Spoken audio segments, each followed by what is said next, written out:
All right, guys, so today we're going to talk about nutrient timing.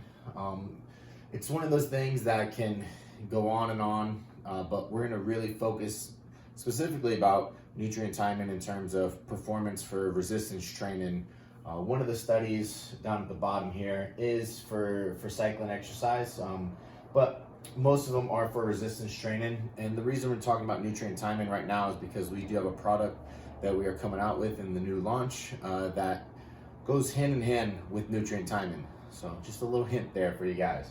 So first up, we're going to talk about the effects of supplement timing and resistance exercise on skeletal muscle hypertrophy. So the idea of nutrient timing, you're thinking about what meals go where within the day to give the best results as far as recovery, as far as performance goes.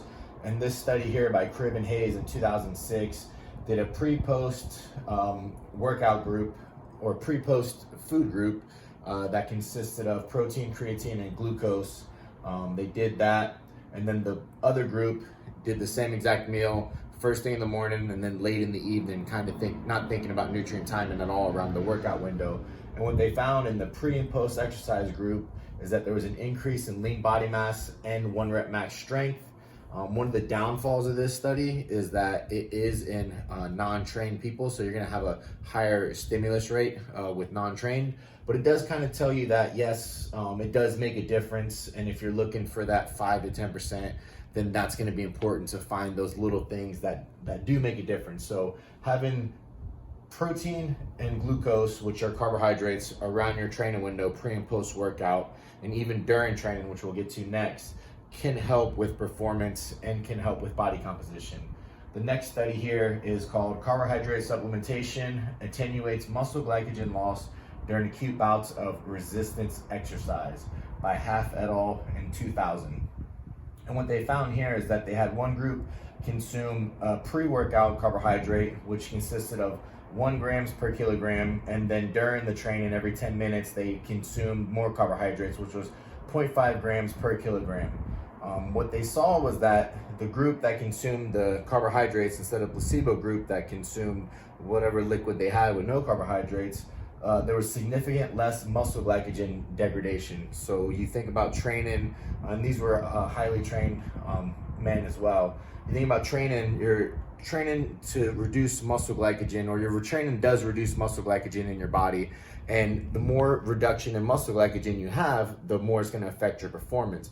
So you want to think about ways to reduce that degradation as much as possible. And this study kind of showed, even though it was an endurance type study, it showed that you needed that type of carbohydrates to help muscle glycogen, stay as full as possible, so your performance didn't hit a decline. And anyone that's done any type of intra-workout nutrition knows that they're able to train a lot harder, a lot longer while they're sipping on their intra-workout than people that just drink water. If you have someone that, it could be placebo for sure, but if you have someone that does do training with intra-workout and then say they go on a trip for the weekend or something and they don't have it, their training suffers significantly. Like I said, it could be placebo, but these results here kind of hint towards the fact that, hey, maybe this stuff could help replace the muscle glycogen effectively. And then the next one is liquid carbohydrates plus essential amino acids ingestion during a short-term bout of resistance exercise suppresses myofibrillar protein degradation by Bird et al. In 2006. So what they had, one group had carbohydrates and essential amino acids, and that decreased the cortisol by 26%. And then the placebo group, which just had water with some type of flavor into it, increased the same markers by 52%. So stress is a good indicator of how much muscle, it's not the greatest, it's an indicator to show you how hard you've been training, how much muscle degradation there is.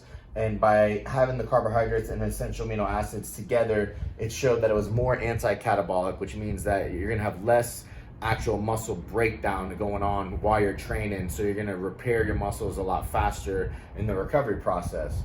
So that, I think that's really important to understand, that the carbohydrates are going to help with the anti-catabolic effect of training. And then the last one we're going to talk about is high rates of exogenous carbohydrates oxidation from a mixture of glucose and fructose ingested during prolonged cycling exercise by Jentjens and Jeukendrup, 2007. What it showed was that an increase in carbohydrate oxidation by 21% in the group that was using glucose and fructose as compared to the group that just used glucose alone. And what that shows you is that the amount of carbs that can be broken down and utilized is what carbohydrate oxidation is. So by increasing the amount of carbs you can actually utilize through a training session by having a mixture of carbohydrates in there is going to allow for more productive recovery, more productive onset of muscle protein synthesis, and getting that repair going a lot faster. Plus it can also give you some more energy throughout the workout, because as you start to break down carbohydrates faster and they're more readily available, the more exact energy demands you're going to have to elicit more training, right? Because carbohydrates are our first fuel source that we're going to use. So all these studies here show that carbohydrate use and timing matters, specifically carbohydrates and essential amino acids, but carbohydrates alone does have a good effect as well. So you want to think about that whenever you're thinking about nutrient timing, intra-workouts, peri-workout, that window. There's maybe not what I would consider an anabolic window that things need to be met, but if you're able to put all this stuff into play and get the most out of it, you're going to be increasing your performance by 5 to 10%. And keep in mind that this stuff is just smoke and mirrors if you don't train hard, or if you don't do everything else 100% correct. That means your sleep's going to be good, your nutrition's on point, and you know how to train and you're training hard. Then this stuff can make a significant difference in your ability to perform at a high level. So check out the studies, let us know what you think, and be on the lookout for the new product that'll be coming out in 3 to 4 weeks.